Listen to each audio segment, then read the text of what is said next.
Hi everyone, and welcome to my 50 Christmas Crafts series for 2019.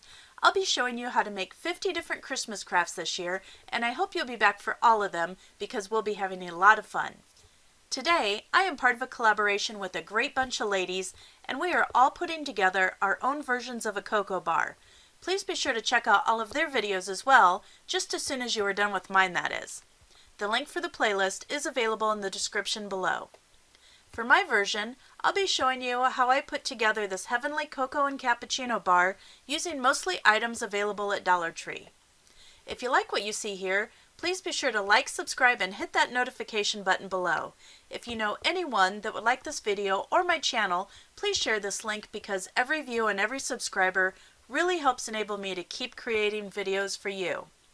And if you'd like to see more of what I do, you can follow me on Instagram or take a look at my blog.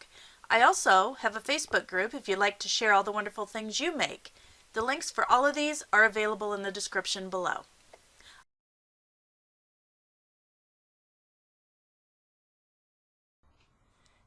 In order to make our two-tiered stand, I'm going to be using two of these 3.5 by 5 picture frames and two of these oblong serving trays that I picked up at Dollar Tree.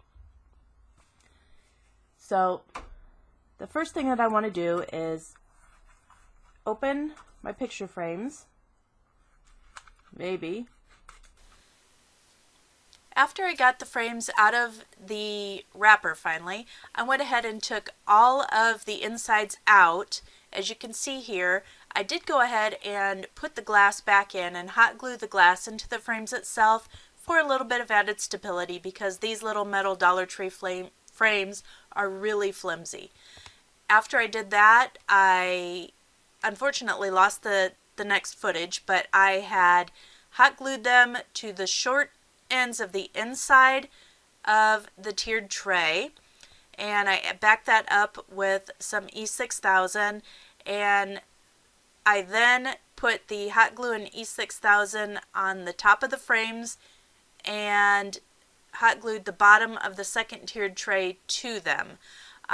Once that was all set up, I took it out in my garage. I gave it a couple coats of black spray paint, allowing a little bit of the gold to show through, and then I went and hit it one more time with some rust spray paint just to give it that same faux rusty metal look as the hanger star I made earlier this week.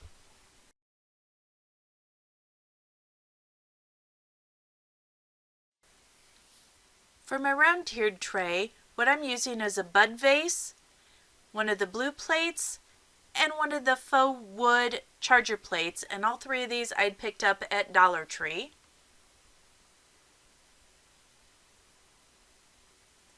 Now for the Bud Vase, I'll be going in and I will be painting my Waverly chalk paint and truffle, and I'll be doing 2 coats of the truffle chalk paint over the Bud Vase, allowing it to dry in between coats. Now that the truffle paint has had a chance to dry, I'm going back in with some hazelnut paint, and I am just using this board just to wipe my excess paint off from my brush. It's still got the plastic coating on it, so I'm just using a very dry brush, and I'm going in and streaking just a little bit of paint with a very light hand and a dry brush back and forth over the vase to kind of give it a wood look. And this is just a little bit trickier than on a flat surface for some reason for me today. I'm not exactly sure why. Could be the cold medicine I'm using. I don't know. But anyway, you want to go back in and you want to add your streaks just so that it has a similar look to the bottom piece of your tiered tray, which is that wooden charger. Once I was done with the hazelnut, I decided that the vase needed just a little bit more depth, so I went in with some elephant color of the Waverly chalk paint and just added in that little bit of gray color, and I think it came out pretty well and pretty much matched the colors in that charger when I was done with it, so I was pretty happy with it. Now I'm going to go in using some E6000, and I'm going to apply it to the bottom of the Bud Vase, and I'm going to do this fairly liberally because I want this to stick as well as possible. And once I'm done with that, I'm also going to go in with just a little bit of hot glue, and I'm going to use the hot glue to secure this and hold this in place while the E6000 itself is drying. Once the hot glue has had a chance to sit up on the bottom, I'm going to go back in around that top rim there with the E6000, and I'm going to apply it fairly liberally around the top there because again, we want this to hold as well as possible. And then I'm going to go back in with some hot glue and use that to attach it temporarily until the E6000 has a chance to set up for the top tier as well. And once that is done, I'm going to go ahead and use the blue plate for the top tier of the tray. I'm going to hold that down for just a few seconds in order to give the hot glue a chance to set up, and then we're just going to set this aside so it has a chance to dry.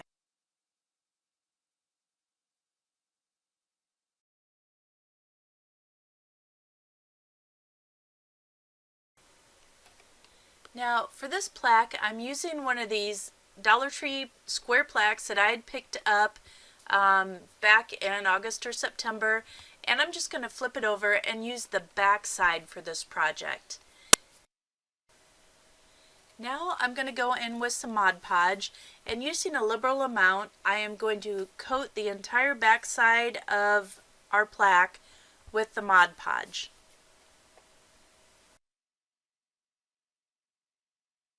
Once that is done, I'm going to go ahead and go back and cover it with this really cool sweater paper that I picked up, and this was in a paper pack I picked up at Hobby Lobby this year.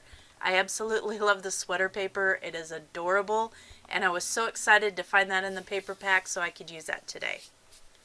So go ahead and smooth your Mod Podge down, or your paper down rather, over the Mod Podge.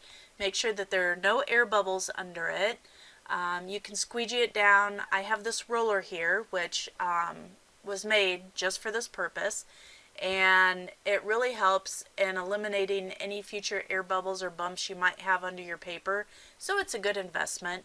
If you don't have a brayer tool, you can absolutely use an old gift card or credit card or something like that just to make sure the paper is smooth underneath. Now once your Mod Podge is dry, you want to go ahead and put a thin layer of Mod Podge over the top of the paper, and this just seals it down and helps protect it.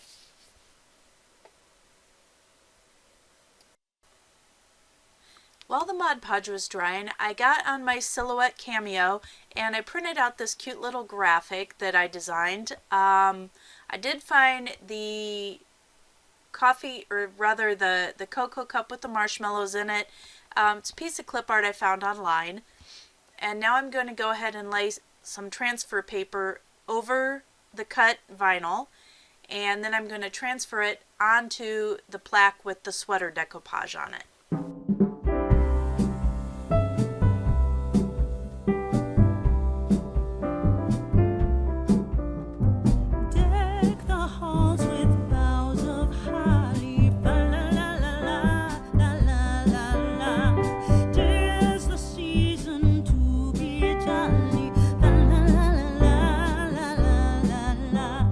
Done we now our gay apparel, la la la la la.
Now that the main portion of our picture is completed, I'm going to go ahead and work on the frame.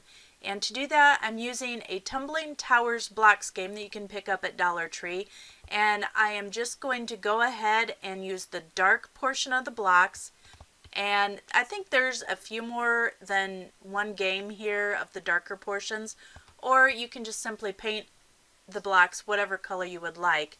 But anyway, I'm going ahead and laying them out against a ruler that I have just to be sure I get a straight edge, and using some wood glue I'm gluing 4 sets of 6 of these tumbling tower blocks together in order to form our frame. Once all of our frame sides have had a chance to dry, I'm going to go ahead and start attaching them to the plaque itself. Attach these frame pieces to the plaque. I'm going to go ahead and use wood glue, and then I'm going to reinforce it just a little bit once the wood glue is dried with hot glue on the back only, but we'll go into that later. Once I get the wood glue down the side of the plaque here, which this is the only side I'll be putting the wood glue down the side on. From then on, I'll actually be putting it on the frame pieces itself. But as you can see, as I line it up, I'm making sure that that top is exactly level with the top of the image that we're framing. And that is because the 6 Jenga blocks are just the tiniest bit longer than the board itself. And if you try to place them on so that they're overhanging both sides, your frame will not line up correctly. So we're just going to go ahead and place them around so that one side is level and the other side is offset just a little bit. And then you'll see how we go back in and fix the frame so that you'll never be able to see this discrepancy once all the wood glue has dried.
Right here is my finished cocoa and cappuccino bar, and as you can see, starting off over on the left, we have the tiered stand that we made, and I did put some of my own cups on it. Moving up, we have some cookies that I bought at Dollar Tree, and here is that fill your cup with joy sign that I made earlier in the video, and I absolutely love this sweater paper that I used to decoupage on there. I think it is just perfect for this coffee and cappuccino bar. Up above is that faux metal snowflake that I made out of Dollar Tree hangers. And then moving back down here, I have that two-tiered stand, and I finished that off the same way I finished off the hanger star to give it that old rusted metal look. I have some chocolate and caramel to go into the hot cocoa and cappuccino, along with some cinnamon. I have some snow caps and York mini pad that I picked up at Dollar Tree, along with the spoons and the bowls. The micro mini marshmallows came from a store here up north. And here are 3 little containers, glass containers that came from Dollar Tree that I finished the lids off to hold my raspberry mocha, vanilla chai, and white chocolate caramel cappuccino mixes. A little owl from Dollar Tree, and here is that lighted snowman that I also made in one of my earlier videos. I hope you really enjoyed this video and got a lot of great ideas for your own cappuccino and cocoa bar. Let me know what you think in the comments below, and I will see you soon for another video. Bye-bye. If you liked this video, please be sure to hit that like button as well as share it with friends who may also enjoy it. If you like my channel, hit that subscribe button, and when the notification bell pops up, be sure you hit that as well so you never miss a video. And, as always, have a great day and stay crafty.